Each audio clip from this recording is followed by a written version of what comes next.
Hi all, നമസ്കാരം. ഞാൻ ഷിനാസ്. ആ, ഫെബ്രുവരി 15 എന്ന് പറയുന്നത് ഐലൻഡിനെ സംബന്ധിച്ചിടത്തോളം വളരെ ഇമ്പോർട്ടൻ്റ് ആയിട്ടുള്ള ഡേ ആണ്. 9 വർഷങ്ങൾക്ക് മുമ്പ് ഇതേ ദിവസമാണ് ഐലൻഡ് സ്ഥാപിതമാകുന്നത്. ഈ കഴിഞ്ഞ 9 വർഷത്തെ ഈ ജേർണി എന്ന് പറയുന്നത് ഐലൻഡിനെ സംബന്ധിച്ചിടത്തോളം ഞങ്ങൾ മൂന്നുപേരെയും സംബന്ധിച്ചിടത്തോളം പേഴ്സണലി അങ്ങനെ ഒരു റോളർ കോസ്റ്റർ റൈഡ് തന്നെയാണ്. ഈ മെമ്മറബിൾ ആയിട്ടുള്ള ആ ഒരു പീരീഡ് വളരെ ഇൻട്രസ്റ്റിംഗ് കൂടിയാണ്. ഈ ഐലൻഡ് സ്റ്റാർട്ടിംഗ് ജേർണിയെ പറ്റി ചിന്തിക്കുമ്പോൾ അല്ലെങ്കിൽ ആ ഒരു സ്റ്റാർട്ടിംഗ് പോലെ ചിന്തിക്കുമ്പോൾ ടീച്ചർക്ക് എന്താ ആദ്യം ഓർമ്മ വരുന്നത്? നമ്മൾ നമ്മുടെ മുല്ലശ്ശേരി ടവേഴ്സിൽ നമ്മുടെ ഫസ്റ്റ് ബാച്ച് 35 സ്റ്റുഡൻസിൻ്റെ ഒരു ബാച്ചായിരുന്നു. അപ്പോൾ അവിടെ 5th ഫ്ലോറിലായിരുന്നു നമ്മുടെ ബാച്ച് തുടങ്ങിയിരുന്നത്. അപ്പം അന്ന് നമ്മുടെ ഒരു സിറ്റുവേഷൻ അനുസരിച്ച് നമ്മൾ 5th ഫ്ലോറിൽ ഒരു ചെറിയ റൂമായിരുന്നു, ഒരു സൈഡിൽ ഓഫീസും മറ്റേ സൈഡിലെ ക്ലാസ് റൂമായിരുന്നു. എനിക്ക് ആദ്യം ഓർമ്മ വരുന്ന കാര്യം എന്ന് വെച്ചാൽ ഈ പേരൻസ് അഡ്മിഷൻ എടുക്കാൻ വരുമ്പം പലപ്പോഴും ലിഫ്റ്റ് വർക്ക് ചെയ്യത്തില്ല. അപ്പം എല്ലാവരും ഒരുമാതിരി കതച്ച് എന്തോ വലിയ കാര്യം അക്കംപ്ലിഷ് ചെയ്തപോലെ മുകളിൽ എത്തുന്നത്. അപ്പം ആ ഒരു ഫസ്റ്റ് ഫ്ലോറിൽ നിന്നും നമ്മൾ ഇന്ന് ഏകദേശം ഒരു 3 ബിൽഡിങ്ങിലേക്ക് എന്ത് ചെയ്തിട്ടുണ്ട്, നമ്മൾ എക്സ്പാൻഡ് ചെയ്തിട്ടുണ്ട്. അപ്പം അന്ന് നമ്മുടെ ഫസ്റ്റ് കോഴ്സ് ജോഗ്രഫി ഓപ്ഷനിലായിരുന്നു. അത് കഴിഞ്ഞ് നമ്മുടെ പ്രിലിംസ് സീരീസ് ആയിരുന്നു. അപ്പം അന്ന് നമുക്കൊരു 25 കുട്ടികളായിരുന്നു അന്ന് പ്രിലിംസ് സീരീസ് വന്നത്. ഇന്ന് നമ്മൾ അവിടുന്ന് ഏകദേശം 1500 സ്റ്റുഡൻസ് എന്തുണ്ട് ഇപ്പം നമ്മുടെ അടുത്ത് പ്രിലിംസ് സീരീസ് എടുക്കുന്നുണ്ട്. ഈ ഒരു ഗ്രോത്ത് ഭയങ്കര റിവാർഡിങ്ങും ഭയങ്കര ഹംബ്ലിങ്ങും ആയിട്ടുള്ള ഒരു എക്സ്പീരിയൻസ് ആണ്. ഈ ഒരു എക്സ്പെൻഷ്യൽ ഗ്രോത്ത് അത് പ്രിലിംസ് ആവട്ടെ അല്ലെങ്കിൽ നമ്മുടെ IPTS, NTS, നമ്മുടെ PCM കോഴ്സസ്, ഇതൊക്കെ പോസിബിൾ ആക്കിയത് നമ്മുടെ റിസൾട്ട് തന്നെ കണ്ടിട്ടാണ്. കുട്ടികളല്ലാതെ ഇവിടെ നിന്ന് ജോയിൻ ചെയ്തിട്ടില്ല. ഈ നമ്മുടെ ഈ റിസൾട്ടിന്റെ ജേർണി നോക്കുമ്പോഴത്തേക്ക് എന്താണ് മെമ്മറബിൾ ആയിട്ട് നിഖിലിന് തോന്നുന്നത്? നമ്മൾ ആ റിസൾട്ട് എടുക്കുകയാണെങ്കിൽ നമ്മൾ 2015 തുടങ്ങി, ഇന്ന് നമ്മൾ 2024 വന്ന് നിൽക്കുമ്പോൾ ഈ കഴിഞ്ഞ 9 വർഷങ്ങളിൽ ഒരു 6-7 വർഷങ്ങളിൽ കേരള ടോപ്പേഴ്സ് ഐലൻഡ് സ്റ്റുഡൻസ് ആയിരുന്നു. അപ്പോൾ അത് എനിക്ക് തോന്നുന്നു ഐലൻഡിനെ സംബന്ധിച്ചിടത്തോളം അതൊരു വലിയൊരു അച്ചീവ്മെൻ്റ് ആയിരുന്നു. പിന്നെ ഇത് കൂടാതെ ഏറ്റവും പ്രധാനപ്പെട്ട് പറയേണ്ട ഒരു കാര്യം നമ്മുടെ ക്ലാസ് റൂം പ്രോഗ്രാം, അതായത് PCM പ്രോഗ്രാം. അപ്പോൾ PCM program, classroom program നമുക്ക് എല്ലാ കൊല്ലവും കൺസിസ്റ്റൻ്റ് ആയിട്ട് റിസൾട്ട്സ് ഉണ്ടാക്കാൻ പറ്റിയിട്ടുണ്ട്. അപ്പോൾ അതാണ് നമ്മുടെ ഒരു എക്സ്പോണൻഷ്യൽ ഗ്രോത്തിൽ ഏറ്റവും മേജർ ആയിട്ടൊരു ഫാക്ടർ ആയത്. പിന്നെ ഇത് കൂടാതെ നമ്മുടെ ഫസ്റ്റ് അറ്റംപ്റ്റേഴ്സിന് റിസൾട്ട് ഉണ്ട്. അതായത് ഒരു കുട്ടിയുടെ ആദ്യത്തെ അറ്റംപ്റ്റിൽ തന്നെ എന്താ പറയുക, സിവിൽ സർവീസ് എക്സാം ക്ലിയർ ആവുക. അതെ അതെ, പലരും 3, 4, 5 അറ്റംപ്റ്റ് ഒക്കെ എടുക്കുന്ന കഥകൾ നമ്മൾ ഒരുപാട് കേട്ടിട്ടുണ്ടല്ലോ. പക്ഷെ ഐലൻഡ് ഒരു റിസൾട്ട് നമ്മൾ എടുത്ത് നോക്കുകയാണെങ്കിൽ എല്ലാ വർഷവും നമുക്കൊരു ഫസ്റ്റ് അറ്റംപ്റ്റേഴ്സിന് എടുത്ത് നമുക്ക് എന്ത് ചെയ്യാം, നമുക്ക് റിസൾട്ട് ഉണ്ടാക്കാൻ സാധിച്ചിട്ടുണ്ട്. എനിക്ക് തോന്നുന്നു അതുകൊണ്ടൊക്കെയാണ് നമുക്ക് അങ്ങനെ ഒരു എന്താ പറയുക ഗ്രോത്ത് ഉണ്ടായത്. പക്ഷെ ഈ റിസൾട്ടും ഈ ഗ്രോത്തും ഒക്കെ നമ്മൾ അല്ലെങ്കിൽ നമ്മുടെ റിസൾട്ട് പേജ് ഇങ്ങനെ എടുത്ത് നോക്കിക്കഴിഞ്ഞാൽ ഒത്തിരി ചിരിക്കുന്ന കുട്ടികളുടെ മുഖം, അവർക്ക് സർവീസ് കിട്ടിയത്. പക്ഷെ ഇതിന്റെ ഒരു ബാക്ക് പേജ് എടുത്ത് കഴിഞ്ഞാൽ, അതായത് ഒരു ബാക്ക് സ്റ്റോറി നോക്കിക്കഴിഞ്ഞാല് അതിന്റെ പിന്നിലുള്ള ഒരു ഹാർഡ് വർക്ക്, അതിന്റെ പിന്നിലുള്ള ഒരു നമ്മൾ അല്ലെങ്കിൽ ആ കുട്ടികൾ ഇട്ടിരിക്കുന്ന ഒരു എഫേർട്ട് ഉണ്ട്. അപ്പം ഈ ഇൻസ്റ്റിറ്റ്യൂഷന്റെ പാർട്ടായിട്ട് നമ്മൾ എന്ത് ചെയ്തുകൊണ്ടായിരിക്കും ഇത്രയും കുട്ടികൾ വന്നത്? എന്ത് ചെയ്തുകൊണ്ടായിരിക്കും ഇത്രയും കുട്ടികൾക്ക് നമുക്ക് റിസൾട്ട് ഉണ്ടായത്? എന്താ ടീച്ചർക്ക് തോന്നുന്നത്? ഷിനാസിക്കും നീലിനൊക്കെ അറിയാവുന്ന നമ്മളൊക്കെ ആസ്പിറൻസ് ആയിരുന്നു. അപ്പം നമ്മളൊക്കെ ആസ്പിറൻസ് ആയപ്പോൾ നമ്മളൊക്കെ പ്രിപ്പയർ ചെയ്തപ്പം നമ്മൾ കുറേ കാര്യങ്ങൾ നമ്മൾ മിസ് ഔട്ട് ചെയ്തു. ഓക്കെ, അതായത് ഒന്ന്, നമ്മൾ ഈ ഇൻസ്റ്റിറ്റ്യൂട്ട് തുടങ്ങിയ സമയത്ത് ഒരു പ്രോപ്പർ സിലബസ് കവറേജ് ഇല്ലായിരുന്നു. ഇപ്പോൾ പല ഇൻസ്റ്റിറ്റ്യൂട്ടുകളിലും അപ്പോൾ എങ്ങനെയാണെന്ന് വെച്ചാൽ ഒരു കോളേജ് മോഡിലാണ് ക്ലാസ്സുകൾ എടുത്തുകൊണ്ടിരുന്നത്. പക്ഷേ കോളേജ് മോഡിലെ ക്ലാസ്സിൽ ഒരിക്കലും സിവിൽ സർവീസ് പ്രിപ്പറേഷൻ ക്വാളിഫൈ ചെയ്യാൻ വേണ്ടി നമ്മളെ ഹെൽപ്പ് ചെയ്യില്ല. പിന്നെ ഏറ്റവും പ്രധാനപ്പെട്ട ഒരു കാര്യം എന്താണെന്ന് വെച്ചാൽ ഓരോ കുട്ടിയും യുണീക്കാണ്. ഓക്കെ, ചിലവർ 8ാം ക്ലാസ് തൊട്ട് പത്രം വായിച്ചിട്ടുണ്ടാവും, ചിലവർ ഫസ്റ്റ് നമ്മൾ ഓറിയന്റേഷൻ്റെ അന്ന് തൊട്ടാവും പത്രം വായിക്കാം. അപ്പോൾ ഓരോ കുട്ടിയും യുണീക്കാണ്. ഓരോ കുട്ടികളും പല ഇമോഷണൽ അപ്സ് ആൻഡ് ഡൗൺസിലൂടെയാണ് ഈ ഒരു സിവിൽ സർവീസ് ഫേസിലൂടെ പോകുന്നത്. അപ്പം നമ്മളൊക്കെ പ്രിപ്പയർ ചെയ്തുകൊണ്ടിരുന്നപ്പോൾ നമ്മളൊക്കെ ആ ഒരു വോയിഡ് തോന്നി, ആരെങ്കിലും ഇതറിയാവുന്ന ഒരാൾ സപ്പോർട്ട് കിട്ടിയത്. അക്കാഡമിക് സപ്പോർട്ടോടൊപ്പം തന്നെ ആ ഒരു ഇമോഷണൽ സപ്പോർട്ട്. ചിലപ്പോൾ മാർക്ക് കുറയും, സാരമില്ല, കാരണം എല്ലാവരും 11th and 12th അല്ലെങ്കിൽ കോളേജിൽ ഉയർന്ന മാർക്ക് കിട്ടിയിട്ടാവും സിവിൽ സർവീസിലേക്ക് വരിക. അപ്പം നമ്മൾ ഈ ഒരു വലിയൊരു ഗ്യാപ്പ് ഐഡന്റിഫൈ ചെയ്തായിരുന്നു, നമ്മൾ മിസ് ചെയ്ത കാര്യം. ഇപ്പം നമ്മൾ കോച്ചിങ് തുടങ്ങിയപ്പം നമ്മൾ ഏറ്റവും കൂടുതൽ ഇമ്പോർട്ടൻസ് കൊടുത്ത ഒരു ആസ്പെക്റ്റ് ആണ് ഒരു പേഴ്സണൽ മെന്റർഷിപ്പ്. ഓക്കെ, അപ്പോൾ അതിലാണെങ്കിൽ നമ്മൾ ആദ്യം തൊട്ടേ മെന്റേഴ്സ് ഉണ്ടായിരുന്നു. ഇന്റർവ്യൂ വരെ ഈ എക്സാം എക്സ്പീരിയൻസ് ചെയ്ത് പോയ മെന്റേഴ്സ് കുട്ടികൾക്കുണ്ടായിരുന്നു. ആ കുട്ടികളും മെന്റേഴ്സും തമ്മിൽ ഡെവലപ്പ് ചെയ്ത ആ ഒരു പേഴ്സണൽ റിലേഷൻഷിപ്പും സപ്പോർട്ടും റിസൾട്ടുമാണ് നമ്മൾ ഇവിടം വരെ എത്തിച്ചത്. എനിക്ക് തോന്നുന്നു മെന്റർഷിപ്പ് പ്രോഗ്രാം ആദ്യമായിട്ട് കേരളത്തിലെ ഒരു സിവിൽ സർവീസ് സർക്കിളിൽ ഇൻട്രൊഡ്യൂസ് ചെയ്തത് ഐലേൺ ആയിരുന്നു. എനിക്ക് തോന്നുന്നു ഇന്നിപ്പം ഒത്തിരി ഇൻസ്റ്റിറ്റ്യൂട്ട് ഇതിനെ കോപ്പി ചെയ്തുകൊണ്ട് പേഴ്സണലൈസ് മെന്റർഷിപ്പ് കൊണ്ടുവരുന്നുണ്ടെങ്കിലും ഇപ്പോഴും വളരെ സിസ്റ്റമാറ്റിക് ആയിട്ട് അത് നമുക്ക് കൊടുക്കാൻ സാധിക്കുന്നുണ്ടെന്നാണ് നമ്മുടെ ഒരു യൂണീക് പോയിന്റ് തന്നെയാണ് തോന്നുന്നത്. കാരണം നമ്മളിപ്പം ഇത്രയും നമ്പർ ഓഫ് സ്റ്റുഡൻസ് നമ്മൾ കൂടിയിട്ടും നമ്മുടെ ആ ഒരു സിസ്റ്റത്തിലൂടെ നമുക്ക് ഓരോ കുട്ടികൾക്കും ആ ഒരു പേഴ്സണൽ അറ്റൻഷൻ എന്ത് ചെയ്യാൻ അത് വേണ്ടി അഡ്രസ് ചെയ്യാൻ പറ്റുന്നുണ്ട്. കൊടുക്കാൻ വേണ്ടി പറ്റും. പിന്നെ ഒരു പ്രധാനപ്പെട്ട കാര്യം എന്താണെന്ന് വെച്ചാൽ ക്ലാസ്സുകൾ ഇമ്പോർട്ടൻ്റ് ആണ്.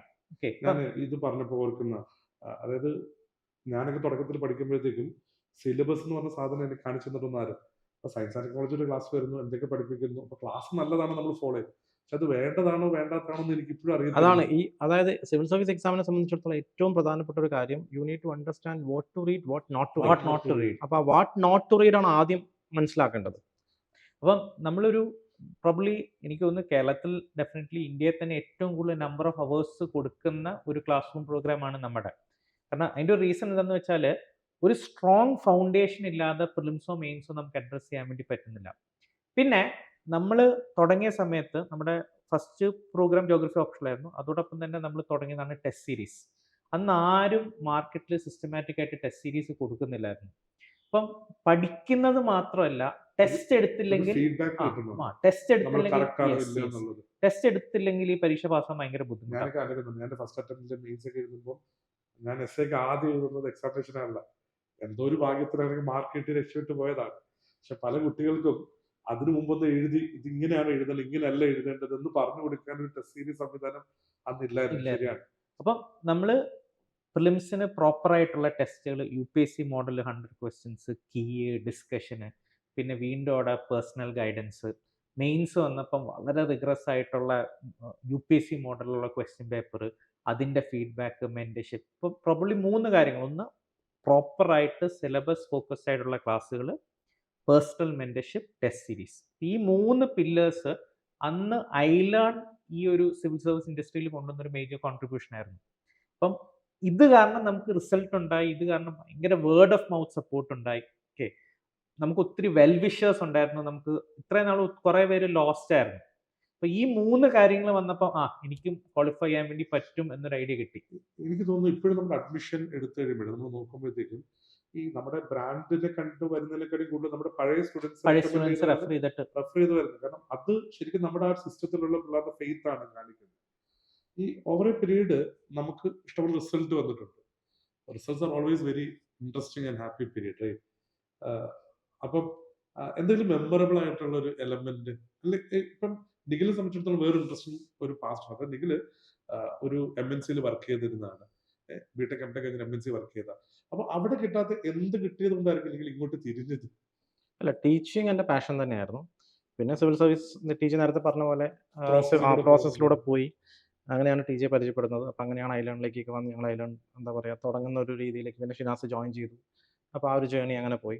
എനിക്ക് തോന്നുന്നു ഈ ഒരു ജേണിയിൽ ഏറ്റവും എന്താ പറയുക, എന്നെ സംബന്ധിച്ചിടത്തോളം നമുക്ക് കിട്ടുന്നൊരു സന്തോഷം എന്ന് പറയുന്നത് ഇവിടെ നമ്മൾ ആക്ച്വലി അതായത് ഒരാളുടെ ലൈഫിൽ ഒരു വലിയൊരു ചേഞ്ച് സംഭവിക്കുകയാണ് സിവിൽ സർവീസ് എക്സാം ക്ലിയർ ആകുമ്പോൾ. അതായത് ഒരാളുടെ life civil service exam clear ആവുന്നതിന് മുമ്പാണെങ്കിലും കഴിഞ്ഞിട്ടാണെങ്കിലും ഭയങ്കര ഒരു ഡ്രമാറ്റിക്, ഭയങ്കര ഡിഫറെൻ്റ് ആണ്. അപ്പോൾ അതിൽ ആ ഒരു ചേഞ്ചിൽ ഒരു ചെറിയ പാർട്ടാവാൻ നമ്മളെ കൊണ്ട് സാധിക്കുക എന്ന് പറയുന്നത് അത് തരുന്നൊരു സന്തോഷം. അത് എന്താ പറയുക അത് നമുക്ക്, ഞാൻ പറയില്ല, എപ്പോഴും നമുക്കൊരു കിക്ക് തരുന്ന ഒരു സന്തോഷമാണത്. അപ്പോൾ അതാണ് ഒരു മേജർ ആയിട്ടുള്ള ഒരു കാര്യം. പിന്നെ അതേപോലെ ഇപ്പം നമ്മൾ നോക്കുകയാണെങ്കിൽ ഇപ്പം നമ്മളിവിടുന്ന് എന്താ പറയുക IASഉം IPSഉം IFS ഒക്കെ കിട്ടി കുട്ടികൾ സർവീസിൽ ജോയിൻ ചെയ്യുന്നു. പക്ഷേ അവരുടെയൊക്കെ ആ ഒരു കരിയറിലാണെങ്കിലും അവരുടെ പല അച്ചീവ്മെൻറ്റ്സും, ഇപ്പം ഹംനയുടെ കേസ് എടുക്കുകയാണെങ്കിൽ ഹംന ഫസ്റ്റ് എന്താ പറയുക എനിക്ക് തോന്നുന്നു ഇന്ത്യൻ IFS ഓഫീസറായിരുന്നു, ഫീമെയിൽ IFS ഓഫീസറായിരുന്നു, സൗദിയിൽ അപ്പോയിൻറ്റഡ് ആവുന്നത്. അതുപോലെ ശ്വേത ഇപ്പം ഈ കഴിഞ്ഞ റിപ്പബ്ലിക് ഡേയിൽ എനിക്ക് തോന്നുന്നു ഡൽഹി പോലീസിൻ്റെ കണ്ടിജന്റ് ലീഡ് ചെയ്തത് ശ്വേതയായിരുന്നു. മാധവിക്കുട്ടിക്ക് കഴിഞ്ഞ പ്രാവശ്യം ബെസ്റ്റ് സബ് കളക്ടർ. അപ്പൊ അത് ആക്ച്വലി എന്ന് വെച്ചാൽ അങ്ങനെയുള്ള അതൊക്കെ ചെറിയ ചെറിയ ഈ ഒരു നമ്മൾ ഈ ഒരു എന്താണ് ഈ ഒരു സംഭവം നമ്മൾ ചെയ്യുമ്പോൾ നമുക്ക് കിട്ടുന്ന ചെറിയ ചെറിയ സന്തോഷങ്ങളാണ്. പക്ഷെ ഞാൻ പറഞ്ഞില്ലേ, ആ ഒരു ചേഞ്ചിന്റെ ഒരു ചെറിയ പാർട്ടാവുക എന്ന് പറയുന്നത് എനിക്ക് തോന്നുന്നു അത് വലിയൊരു എന്താ പറയുക സന്തോഷം തരുന്ന ഒരു കാര്യമായിട്ടാണ് എനിക്ക് തോന്നിയിട്ടുള്ളത്. ഈ 9 years ജേർണിയിലെ ഞാൻ ഒബ്സർവ് ചെയ്തൊരു വേറൊരു ഫാക്ടർ എന്ന് വെച്ച് കഴിഞ്ഞാൽ I think no institute actually makes a civil servant. We create situations which helps the individuals to identify his potential and become a civil servant. അപ്പം ഒരു മാജിക് ബാൻഡ് വെച്ചിട്ട് അതിലാണ് ഇങ്ങനെ നീ സിവിൽ സർവീസ് നീ IAS ആവട്ടെ എന്ന് പറയുമല്ലോ. നമ്മൾ മുന്നോട്ട് വെക്കുന്ന ഈ സിസ്റ്റമാറ്റിക് ആയിട്ട് ഇപ്പോൾ ടീച്ചർ പറഞ്ഞതുപോലെ personalise mentorship, classes, test series, ഇതൊരു റിഗറസ് ജേർണിയാണ്. അപ്പം when the going gets tough, the tough gets going എന്ന് പറയത്തില്ല. അപ്പം നമ്മുടെ ആ ജേർണിയിൽ കൂടി കടന്നുപോയ സ്റ്റുഡൻസ് ആ ഒരു അവരുടെ ലൈഫിലുള്ള ഒരു മേജർ ചേഞ്ചിന്റെ പാർട്ടായിട്ട് they get into service. എനിക്കൊന്നും ആ ഒരു ട്രാൻസിഷൻ ഫേസിൽ അതായത് കോച്ചിങ് ഇൻസ്റ്റിറ്റ്യൂട്ട്സിന് ചെയ്യാൻ പറ്റുന്നത് അവരുടെ ആ ഒരു പ്രോസസ്സ് ഈസി ആക്കുക എന്നുള്ളതാണ്. ഓക്കെ, അത് ആ ഒരു റോളാണ് കോച്ചിങ് ഇൻസ്റ്റിറ്റ്യൂട്ട്. അതിനപ്പുറത്തേക്ക് ഒരു റോൾ കോച്ചിങ് ഇൻസ്റ്റിറ്റ്യൂട്ട്, അത് ഏത് കോച്ചിങ് ഇൻസ്റ്റിറ്റ്യൂട്ട്സ് ആണെങ്കിലും അതിനപ്പുറത്തേക്ക് ഒരു റോളില്ല. അത് ഒരു സ്റ്റുഡന്റിന്റെ ഹാർഡ് വർക്കും ബാക്കി കാര്യങ്ങളും ഒക്കെ തന്നെയാണ്. പക്ഷേ ഹാർഡ് വർക്കിനേക്കാളും ആ ഒരു സ്മാർട്ട് വർക്ക്, ഞാൻ പറഞ്ഞല്ലേ, ആ സ്ട്രാറ്റജി കറക്റ്റ് ആയിട്ട് ഫോർമുലേറ്റ് ചെയ്ത് കൊടുക്കുക, അവർ ആ ഒരു പാതയിലൂടെ അവരെ കറക്റ്റ് ആയിട്ട് ഗൈഡ് ചെയ്യുക എന്നത് മാത്രമേ ഒരു കോച്ചിങ് ഇൻസ്റ്റിറ്റ്യൂട്ടിന് ചെയ്യാനുള്ളൂ എന്നാണ് എനിക്ക് തോന്നിയിട്ടുള്ളത്. അല്ല, ഇത് ഓർക്കുമ്പോഴേ, അതായത് നമ്മൾ ഇൻസ്റ്റിറ്റ്യൂട്ട് ഇനിഷ്യലി തുടങ്ങിയ സമയത്ത് ഞാൻ പറഞ്ഞല്ലോ, നമുക്ക് ആ ഒരു എക്സ്പൊണൻഷ്യൽ ഗ്രോത്ത്, അതായത് കിട്ടാനുള്ള ഒരു മേജർ റീസൺ ഞാൻ കുട്ടികൾ നമ്മുടെ അടുത്ത് നമ്മുടെ മുകളിൽ അർപ്പിച്ച ആ ഒരു വിശ്വസ്തതയാണ്. ഞാൻ ഓർക്കുന്നൊരു സംഭവം എന്താണെന്ന് വെച്ചാൽ, നമ്മൾ ഇനീഷ്യലി നമ്മുടെ ഒരു സ്റ്റുഡൻ്റ് ഉണ്ടായിരുന്നു, സ്വാതി.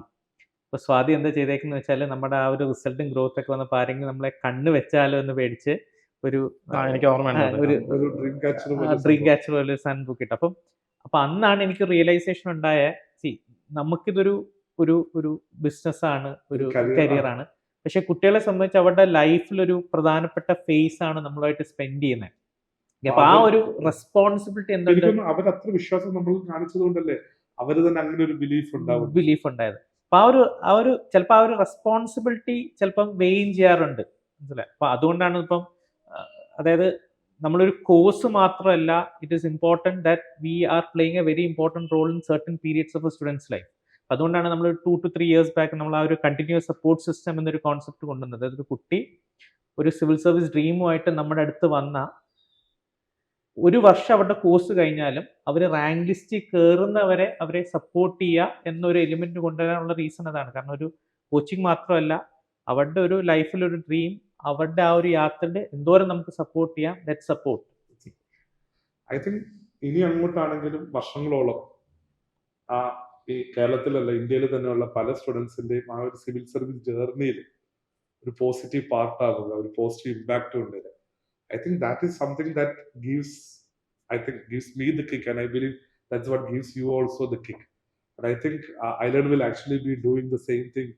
ഇനി വരുന്ന എല്ലാ സ്റ്റുഡൻസിന്റെയും ലൈഫിൽ ഒരു പോസിറ്റീവ് ഇമ്പാക്ട് കൊണ്ടുവരികയും അവരുടെ സിവിൽ സർവീസ് ഡ്രീമുകൾ ഒരു എയിം ആക്കി മാറ്റി അവരുടെ ആ സർവീസ് പാത്തിനുള്ള മാക്സിമം സപ്പോർട്ട് കൊടുക്കാനും, അല്ലെങ്കിൽ അതിൽ പാർട്ടാവുക, അതിൽ പരം ഒരു സന്തോഷം നമുക്കില്ല. ഐ തിങ്ക് ഈ 9th ഇയറിൽ we are very much thankful to all iLearners. നമ്മുടെ ഇവിടെ പഠിച്ചു പോയിട്ടുള്ള നമ്മുടെ PCM ബാച്ചുള്ള എല്ലാ സ്റ്റുഡൻസിനും ഈ റിസൾട്ട് നമ്മൾ അർപ്പിക്കുകയാണ്. To all the iLearners, the success of island belongs to the iLearners. Thank U.